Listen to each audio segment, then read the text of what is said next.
সারা দেশে একযোগে ২৯টি unit committee গঠন করে বাংলাদেশ জাতীয়তাবাদী ছাত্রদল কেন্দ্রীয় সংসদ। তন্মধ্যে ময়মনসিংহ মেডিকেল কলেজের ৫১ সদস্য বিশিষ্ট আংশিক পূর্ণাঙ্গ কমিটি গঠনের পর লক্ষ্য করা গেল ৯-১০ জন সদস্য যাদেরকে যুগ্ম আহ্বায়ক অথবা সদস্য পদে পদায়িত করা হয়েছে তাদেরই নিয়ে সামাজিক যোগাযোগ মাধ্যমে ২০২৩ সালে গঠিত মমেক ছাত্রলীগের কমিটির সাথে নাম মিলিয়ে বিভিন্ন নাম গোত্রহীন ফেসবুক আইডি ও পেজ থেকে শেয়ার করা হচ্ছে। সামাজিক যোগাযোগ মাধ্যমে দৃষ্টিগোচর হওয়ার পর ময়মনসিংহ মেডিকেল কলেজ ছাত্রদল নেতৃবৃন্দ সংবাদ সম্মেলন করার সিদ্ধান্ত নেয়। সম্মানিত সাংবাদিক ভাইয়েরা, আমরা এখানে এই বিষয়ে কিছু কথা পয়েন্ট আকারে তুলে ধরব, যেগুলো কমিটি গঠনের সময় আমরা বিবেচনায় রেখেছিলাম। প্রথমত, ময়মনসিংহ মেডিকেল কলেজের সর্বমোট ১,০০০ থেকে ১১০০ শিক্ষার্থী থাকে প্রথম বর্ষ থেকে পঞ্চম বর্ষ পর্যন্ত, যার মধ্যে বর্তমানে প্রায় ৬৫ থেকে ৭০% হলো মেয়ে শিক্ষার্থী। অবশিষ্ট ৩০ থেকে ৩৫% ছেলে শিক্ষার্থীদের মাঝে হোস্টেলে আবাসন হয় ১৫ থেকে ২০%, যার মানে মোটের ওপর ছেলে শিক্ষার্থী হোস্টেলে থাকে, বাকিরা বাইরে আবাসন নিজ ব্যবস্থাপনায় করে থাকে।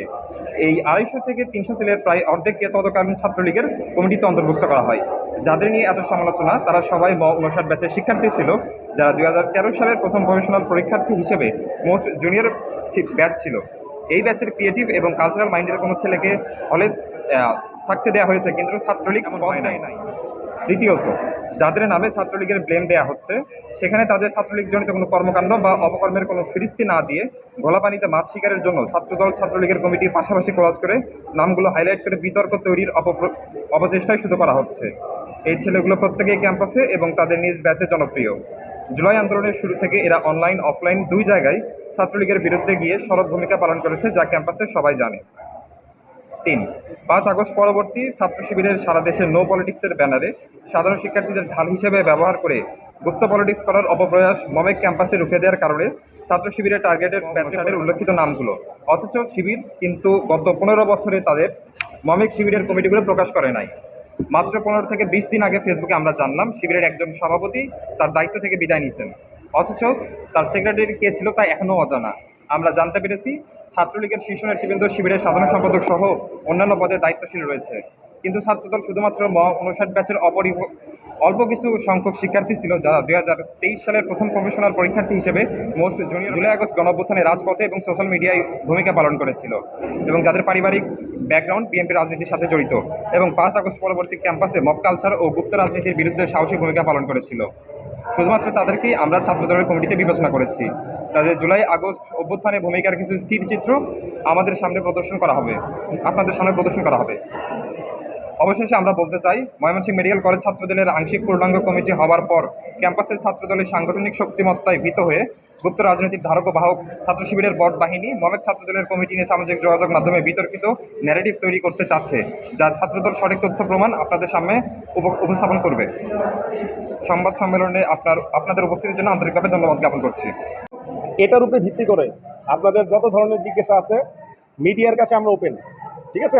আমাদের এখানে লুকানোর কিছু নাই, মানে আমাদের ছাত্র সংগঠন এবং আমাদের মূল দল আমরা সবসময় প্রকাশ্য রাজনীতি করি, ঠিক আছে। আমাদের মধ্যে কোনো হাইড অ্যান্ড সিক নেই।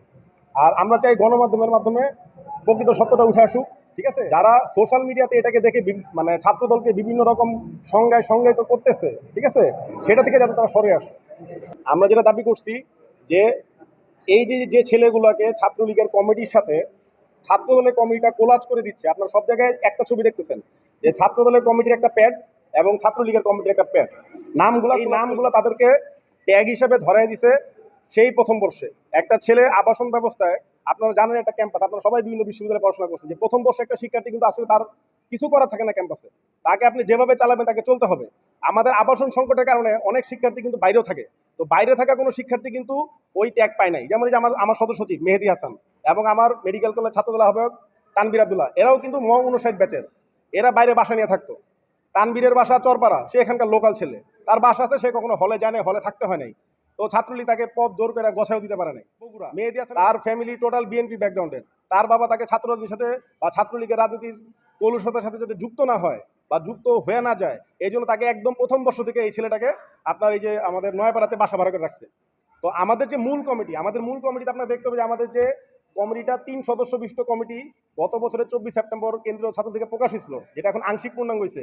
সেখানে যে আমাদের যে ৩টা মূল পদ যাদের সাইনিং পাওয়ার আছে, মূলত আহ্বায়ক, সিনিয়র যুগ্ম আহ্বায়ক এবং সদস্য সচিব, এদের উপরে তো কোনো ছাত্রলীগের ট্যাগ নেই। এখন আংশিক পূর্ণ কমিটি করার সময় আমরা যে জিনিসগুলো বিবেচনা নিলাম, যেখানে বলা হয়েছে যে এটা হলো ছাত্রলীগের কমিটি ময়মনসিংহ মেডিকেলের প্রায় 5 পেজের কমিটি আমি আপনাদের এখানে দিয়ে যাবো এক কপি। এই 5 পেজে 151 জনের নাম আছে। একটা মেডিকেল কলেজ ক্যাম্পাসে ও যে আপনাদেরকে সংখ্যানুপাতিক হিসাবটা দিল যে মেয়ের সংখ্যা এবং ছেলের সংখ্যা, আপনারা কালকে স্টুডেন্ট সেকশনে যান, দেখেন রানিং স্টুডেন্টের মধ্যে কত পার্সেন্ট মেয়ে কত পার্সেন্ট ছেলে। এখন হলের 250 থেকে 300 ছেলের মধ্যে 150 ছেলে পেলে নাম তারা এই কমিটি দিয়ে দিচ্ছে। তাহলে বাকি থাকে কারা? যে ছেলের একটু হাত পা সচল ছিল, খেলাধুলা ভালো করতো, কালচারাল অ্যাক্টিভিটি দেখতে শুনতে ফিট, ঠিক আছে, সবাইকে ঢালাওভাবে পদ দিয়ে দিচ্ছে। এখন আমার আপনাদের কাছে প্রশ্ন, আপনারা যেটার নিয়ে আমরা আজকে এই সংবাদ সম্মেলনটা করতে বসছি, যে কমিটিতে দুইটা ছাত্র সংগঠনের কমিটিতে একই নাম, কিন্তু আমার আপনাদের কাছে প্রশ্ন যে এই যে নামগুলো যে মিলে মিলে বক্স করে দিল, তাহলে এরা যদি আসলে এভাবে ছাত্রলীগ করে থাকতো তাহলে অবশ্যই এদের সাংগঠনিক কার্যক্রমের ছবি আছে। হইতে পারে কোনো নেতাকে প্রোটোকল দিচ্ছে, কারো গলায় ফুলের মালা পরায় দিচ্ছে, মিছিলে স্লোগান দিচ্ছে, ভিডিও বা ফটো যদি থাকতো, এটা তো কেউ প্রকাশ করতে পারতেছে না, কারণ আদতে এরা ছাত্রলীগ করেই নেই। এখন যখন জুলাই আগস্ট আন্দোলন আসার কাছে আমার একটা প্রশ্ন, একটাই প্রশ্ন, যদি জুলাই আগস্ট আন্দোলন ব্যর্থ হইতো, এই ক্যাম্পাস সহ বিভিন্ন ক্যাম্পাসে যারা ছাত্রলীগের বিরুদ্ধে সাধারণ শিক্ষার্থী বা ছাত্রলীগ কর্মী যারাই মাঠে নামছিল, তাদের পরিণতিটা কী হইতো? আজকে আমরা এখানে মিডিয়া ট্রায়ালের শিকার হচ্ছে এই ছেলেগুলা। কেন? কারণ তারা 5ই আগস্টে পরে গুপ্ত রাজনীতি ডাকে সাড়া দেয় নাই। তারা যদি আজকে ইসলামী ছাত্র শিবির করতো, সবাই কিন্তু মনে করেন একদম হাফেজ মাওলানা হয়ে যেত। আপনারা খুব রিসেন্টলি খেয়াল করছেন আমাদের দলের কিছু বহিষ্কৃত নেতা, যাদেরকে অতীতে ঢাকা শহরে চাঁদাবাজ ট্যাগ দিছে, হ্যাঁ, ওই যে পাথর চুরি হত্যাকাণ্ডের সময়, তারা যখন এখন আরেকটা রাজনৈতিক দলে জয়েন করতেছে, তারা সেই রাজনৈতিক দলে ঢাকা মহানগরে গুরুত্বপূর্ণ পদে চলে যাচ্ছে। তার মানে এটা কি? যে আপনি যখন বিএনপি করবেন, যখন ছাত্রদল করবেন, যখন যুবদল করবেন, তখন আপনি চাঁদাবাজ, তখন আপনি লুটপাট, বিভিন্ন ধরনের ট্যাগ দেওয়া হবে। আর যখন আপনি এই দল ত্যাগ করে, হ্যাঁ, জান্নাতের টিকিট বিক্রিকারী কোনো দলে চলে যাবেন, তখন কিন্তু আপনাকে নিয়ে কোনো সমালোচনা হবে না। এবং এই অনলাইন ডিফেমেশনের সবচেয়ে প্রকৃষ্ট উদাহরণ আমাদের বর্তমান প্রধানমন্ত্রী জনাব তারেক রহমান গত 2 মাসে 780টি অপপ্রচারের শিকার হয়েছেন। এটা আপনারা দেখছেন মিডিয়াতে, যে স্বয়ং প্রধানমন্ত্রী নামে অপপ্রচার হয়। সেখানে তো আসলে আমরা তো কিছুই না। আমরা চাই যে জাতির সামনে ছাত্র রাজনীতিটা প্রকাশ্যে হোক এবং স্বচ্ছভাবে হোক, কেউ কাউকে শুধু দোষারোপ করে মানে ভিকটিম রোল প্লে না করুক। আমি ইনফরমেশন দিই, এই যে ছাত্রলীগের যে কমিটা 2023 সালের আপনার 7ই অক্টোবর হয়েছে, আমি এটা দিয়ে যাবো আপনাকে।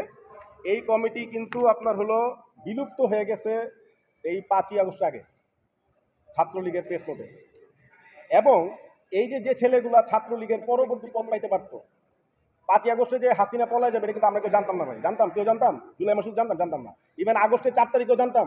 বলেন সত্য করে, জানতাম না। আচ্ছা, তো এই ছেলেগুলা প্রত্যেকেই ছাত্রলীগের পদ থেকে ফেসবুকে ঘোষণা দিয়ে তারা পদ থেকে সরে গেলাম বা ছাত্রলীগ ছেড়ে দিলাম বা প্রোফাইল লাল করা, ছাত্রলীগ আওয়ামী লীগের এগেন্সে লেখালেখির মাধ্যমে তারা তো ওইখান থেকে অলরেডি রিজাইন। কারণ এটা তো ফেসবুকে যে তাদের বিভিন্ন ধরনের প্রমাণ আছে, এগুলো তারা হাতে নিয়ে দাঁড়ায় আছে, ঠিক আছে। এই যে ছেলেগুলা রিস্ক নিল যে 5ই আগস্টে কি হবে না যায় না, এবং তারা যদি ছাত্রলীগ কন্টিনিউ করতো, যে পরবর্তীতে ছাত্রলীগের আবার একটা নতুন কমিটিতে আমাকে ঢুকতে হবে, আমি চুপ থাকি, তারা তো চুপ থাকে নাই। এবং আরেকটা কথা বলি, ছাত্রলীগ যেভাবে ঢালাও কমিটি করছে, ঠিক আছে, আমরাও যদি এভাবে ঢালাও কমিটি ময়মনসিংহ মেডিকেলে করতাম, আমরা কি 100-150 জনের কমিটি করতে পারতাম না? তা আমাদের কমিটির সদস্য সংখ্যা কত? 51 জন। এখানে বিভিন্ন মিডিয়া বা নতুন করে নিউজ ছড়াচ্ছে, যেমন দেখলাম সমকালে লেখা আছে 22 জনের কমিটিতে 11 জন, ডেইলি ক্যাম্পাস লেখছে 32 জনের কমিটিতে 11 জন। এই সংখ্যাটা কম করে দেখাচ্ছে একটাই কারণে, বুঝাতে চাচ্ছে যে কমিটির অর্ধেকই ছাত্রলীগ। কিন্তু কমিটির অর্ধেক নয়, কমিটি 51 জনের। সেখানে যে আমি আপনার তর্কের খাতিরে মানি যে 10 থেকে, হ্যাঁ, এই যে আমার কাছে কাগজ আছে, আপনারা নিয়ে যাবেন। এবং আপনারা দেখেন এখানে 2টা পেজ আছে, 2টা পেজে আপনি এই প্রথম পেজে 32 জনের নাম আছে, পরের পেজে 19 জনের নাম আছে। 32 আর 19 হলো 51। এখন শুধুমাত্র এই 32 জনের নাম দিয়ে বলতেছে যে 32 জনের কমিটিতে 11 জন। তো যখন একজন পাঠক করবে যে 32 জন বা 22 জনের কমিটিতে 11 জন, তখন তার কাছে তো মনে হবে যে রেশিওটা অনেক বেশি, যে কমিটির প্রায় 50% তো ছাত্রলীগে ভরা। আর ব্যাপারটা আসলে আমরা তো ছাত্রলীগ যদি কাউন্ট করতে চাইতাম, তাহলে এই যে 151 জনের থেকে আমরা মাত্র 9 জনকে কেন নিলাম ভাই? কমিটি তো ছিল 151 জন, আপনারা নিয়ে যাবেন এটা। 151 জনের থেকে আমরা 9 জনকে কেন বাছাই করলাম? আমাদের এখানে থরোলি চেক আপ হয়েছে। 5ই আগস্টের পরে যারা ছাত্রদল করতে আসছে, আমরা তো সবাইকে সাথে নিয়ে নিই নাই। আমরা তাদের ফ্যামিলি ব্যাকগ্রাউন্ড চেক করছি, তাদের জুলাই আন্দোলনের অবদান চেক করছি। এগুলো কিন্তু আমরা দফায় ছাত্রদলের কেন্দ্রীয় সংসদের কাছে আমরা বিভিন্ন কাগজপত্র পাঠাইছি। এবং ছাত্রদলের একটা সাংগঠনিক টিম ছিল এই কমিটিগুলো করার জন্য। একজন ভাইস প্রেসিডেন্টের নেতৃত্বে 2 জন জয়েন্ট সেক্রেটারি ছিল, তারাও এগুলো যাচাই বাছাই করছে। করার পরেই তো নামগুলো অনুমোদন হয়েছে। এখন নাম আসার পরে ভাই ফেসবুকে যে যা কিছু লিখতে পারে, এটা আমি কেউ আটকাতে পারবো না। এখন আমরা যদি চাই যে ওই যে ডিজিটাল সিকিউরিটি অ্যাক্টের আন্ডারে 10টা পেজের মামলা করতে, এগুলো শুধু শুধু সময় নষ্ট। আমাদের দরকার হলো আমাদের এগেনস্টে ন্যারেটিভ ছড়ানো হচ্ছে সংবাদ মাধ্যমকে ব্যবহার করে আমরা সংবাদ মাধ্যমের কাছে আমাদের সত্যটা তুলে ধরুন, যে কারণে আপনার সাথে বসা।